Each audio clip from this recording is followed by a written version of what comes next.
I've had a run of 330s in the last several months, and each one of them has its own little challenges.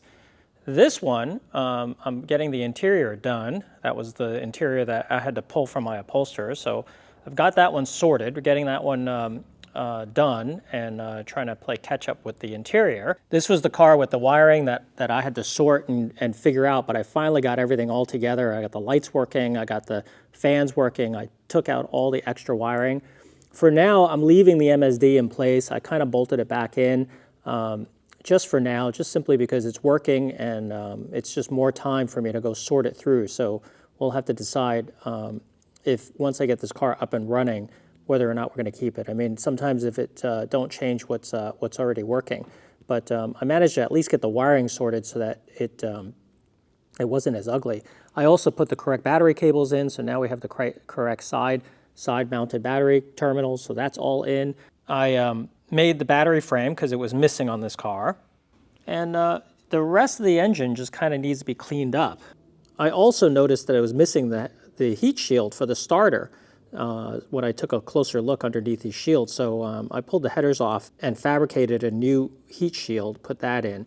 This engine is pretty dusty. I mean, it still needs to be cleaned, but I'm just trying to get it sorted out mechanically and then figure it out from there. If you followed on Instagram, you would have saw that I found a missing bolt on this car. I'm working on this 330 today, and I had to pull the radiator out to get the lower bracket soldered. It had come loose. And while the radiator was out, I stuck my head up in here and noticed that we're missing something. It's the bolt that holds the bottom pulley to the crank. And if I hadn't had the radiator out, I probably would have never looked up in there and noticed that it was missing the bolt. So sometimes you get lucky. Luckily, I had the bolt ready to go back in, and it also helped that the radiator was out because I was able to reach the front pulley and install the bolt. Well, I cleaned up the inside of the pulley with the missing bolt, and luckily, I made replacements years ago, and I had an extra one. So that one goes in. But you also need a socket that's turned down that'll fit down inside this narrow area, because a regular impact socket will not fit. You got to turn it down so it fits this 36mm nut. Also, there's a steel clip that goes behind here when you put this thing in. I don't like to use a steel clip because once you put the steel clip, it makes it very difficult to put the socket on here to turn the engine. So I'm just gonna glob up some Loctite and it'll stay in place. On the blue 4-headlight car, I have that pretty much sorted except for the boosters. I have the boosters out and I'm rebuilding them. So those are taking a little bit of time because I'm trying to find the right seals. It doesn't look like there's a lot of people rebuilding these things, so I'm kind of working with some old contacts and some suppliers. I had to order some seals from Italy, which took some time, but then as I went through the seals, I realized that they didn't have the right seals for this thing. So, you know, most of the seals were in there. You know, we kind of had to pay what we had to pay for those seals, but now I've had to sort one seal by finding a supplier that still understood or still supplies these seals. So it's been a little bit of a challenge, but I think I have a solution and it's on its way. I can't believe how expensive these seal kits are, and they show up and then the suppliers don't even know what they're selling. So yeah, it's crazy. Anyway, I'm hoping to have that all sorted soon, and then I can get the brakes working on this car the way they're supposed to. Another project I'm working on is this wiring harness. The car is not here, but I'm consulting on a 330 that's being done at my friend's shop in Latvia. You may have seen videos of the Latvian Restoration shop that I use, and they're getting really good at doing these 330s because we've done a bunch of them. They've actually done 3 cars for me over there for customers of mine over in Europe, and we had this special project on this car that came in. It's a special Series 2 330 that we'll certainly reveal in the future, but right now it needs some help. So in Europe, the suppliers are tough all over the world, and sometimes finding the right guys to do this kind of stuff is difficult. But This car specifically has a burned up wiring harness, and so the wiring is certainly not salvageable, and my guys in Lafayette didn't really have a shop that was building these harnesses from scratch. I actually have a shop here in the States that can do it. So what they did was they shipped me this harness, and what I'm going to do is just look at it real quickly. I mean, it's as you can see, they were not joking when they said this harness is no good. I think this is the fog light switch that burned up. And man, I tell you, it did a number all the way through. So there's no salvaging this harness. But they sent me all the fuse blocks. They sent me all this stuff. I spoke to the wiring harness people. They're not going to send this out to them and get a new harness and get this car going again. So that's another 330 that I'm working on, even though the car's not here. And that brings me to this silver 4-headlight car. I've had this car in my shop for a while because the engine's out, and I'm waiting for the machine shop to get going on it and get it back to me so I can start reassembling the engine. So I just met the owner last week, and we kind of talked in person. I mean, even though we've been in communications for several months now about the progress of this car, he finally had a chance to stop by the shop and see his car, and we could discuss, a game plan. And he didn't mind driving this car the way it is. The paint on it is not great. It's got a lot of cracking and it's, I guess some people would call this patina. Some people would just call it worn out. But I can tell that it's led a rough life. And there's even been places where you can tell that someone has clear coated some of this stuff to try to make it look shiny. And then the other thing he showed me was that this car was probably originally green because there's some of this dark green showing through the silver paint that was sprayed over it. The owner asked whether or not I thought whether or not we can take this silver paint off, and I said, honestly, that's impossible. I said, no one paints a Ferrari, does a color change on a car just for the heck of it. Usually there's some kind of crash damage. I've had this happen several times with cars that we bought, and the owner's like, oh, I've always wanted to change the color, and the car was sitting there, and you could tell that it had a recent or a repaint at some point in its past, and it had changed its color, and a lot of times these cars are painted red. Nowadays, I guess they're painting them silver too, but I always suspect that when a car gets color changed, what happens is somebody usually gets into an accident, like an owner will get into a minor fender bender, and then all of a sudden they realize that there's no place to blend on a car. Like a lot of painters have trouble trying to do a decent blend, a color match where it'll see the original paint with the new paint. Even with good skill, it's a really tough job to match a car. Color-wise, because you can color match it, but then certain parts of the car will sun fade differently, and so getting a blend to match perfectly is a pretty hard thing. So usually what happens is when a car gets into an accident, they recommend to let's just paint the whole car. We'll just mask it all off and we'll paint the whole car. And then at that point the owner says, you know what? I never really liked green, so why don't we paint it something that I know will sell better, and I've always liked it a little bit less than the color it was, and then that's how they end up changing the color. In the 80s, everybody painted everything red because they felt like they'd get more money, a return on their car because of Magnum PI, and a lot of Ferraris were painted red. But they weren't painted red just for the heck of it. Usually there was an accident. In fact, one of the 330s I'm working on was a red car, and when we took the paint off of it, we could tell that there was a ton of crash damage on the nose of the car. So I'm always worried when someone says, well, can we just take this old paint off and repaint the car? And I'm just warning this owner. I said, here's the problem. It's a very slippery slope. Just like we did with the engine. He sent the car to me to get the engine done, and when I found out we had no compression on a cylinder, we really had no choice but to rebuild the engine. And what I found was a drop valve seat. So once that valve seat, that had to come off, who knows when the next one might drop. Maybe there was a problem with the engine that caused that seat to drop that another one will do sooner or later. So you just got to redo the whole engine. And that's kind of like the same thing with paint. Once you take the paint off of this car and you find problems, you're at the point of no return. I mean, the paint's off of the car, you're going to have to paint it.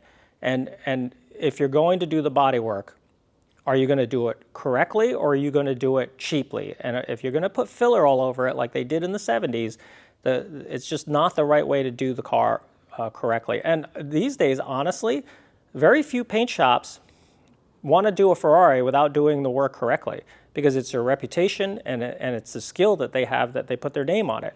If there are collision repair shops that do that kind of filler work and all that, they don't care. They're just going to send it down the road. But the repairs might only last a few years. And anybody who does restoration work on Ferraris will not want to put their name on a car. And everybody tells stories. In other words, you take a car to a really good shop, they do it cheaply.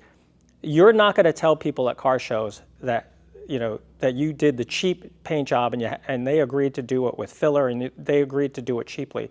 You're going to stand next to a shiny car and you're going to tell everybody this shop did the paint job. This shop did it. You're not going to tell them that you paid half the price of a normal job because you told them to cheap out. You're going to tell them that this shop did the paint job. And then the professional is going to look at that shop and look at that work and say, wow, this is the type of work that goes out with that shop. So it's a really bad situation for everybody, not only for the owner, but also for the shops that do that kind of cheap work. So what do we do? So my owner here is asking, what can we do to make this car? He's not really concerned about having the car look beautiful, but he just feels that the car just looks really bad. And I'm suggesting two things possibly with this car. One is to wrap the car.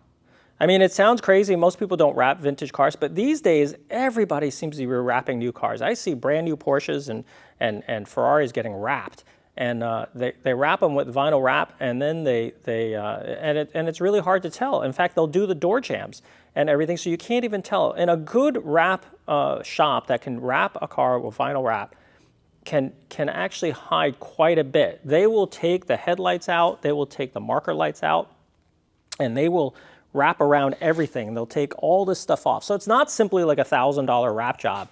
It's a few $1,000s of labor and time and days to do it correctly. They'll take, instead of cutting around the emblems, they'll take the emblems out and wrap it.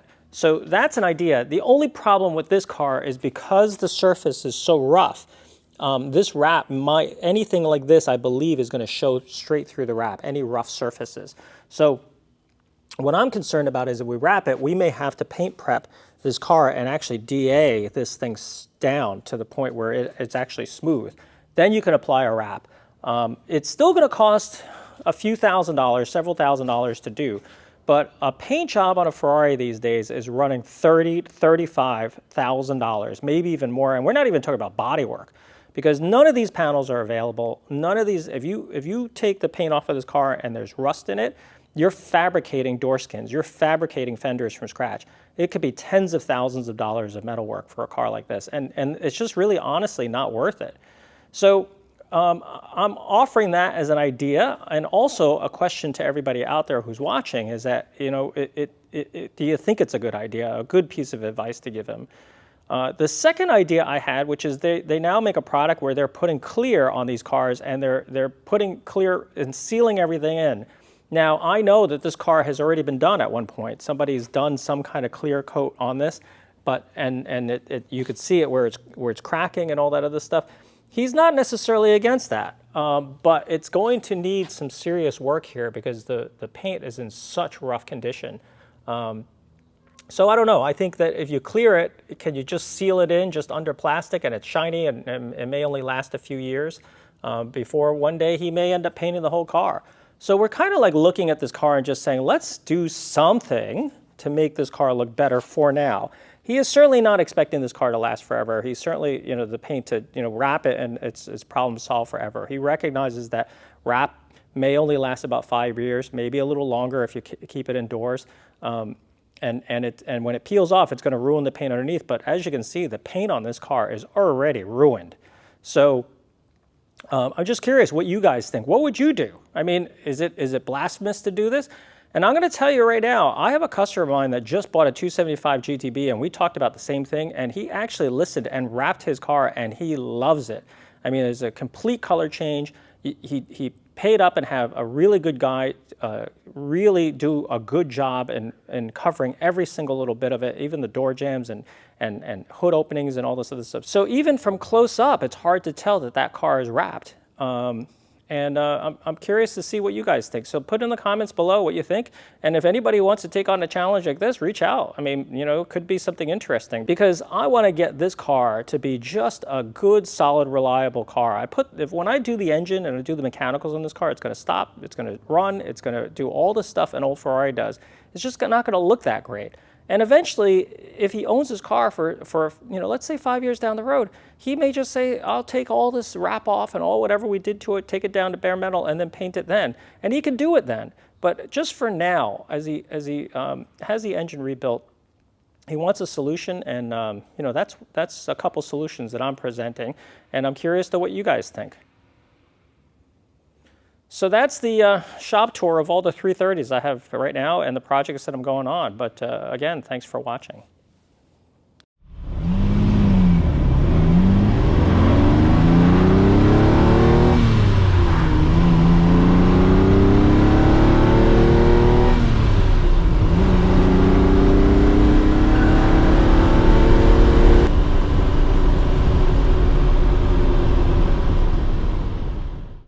Here are 3 things you may not have known about a Series 1 330 GT 2+2.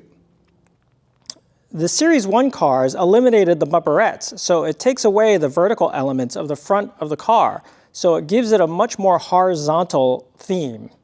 By the Series 2 cars, they returned the front bumperettes just to break up the front nose. Number 2. The early cars had painted dashes, but they switched over to wood veneers later on. A lot of times these squirters are oriented the wrong way on 330s and also GTEs and a lot of vintage Ferraris. This one, if you look closely, there's a slot, and that slot is what actually squirts out the water when you adjust it.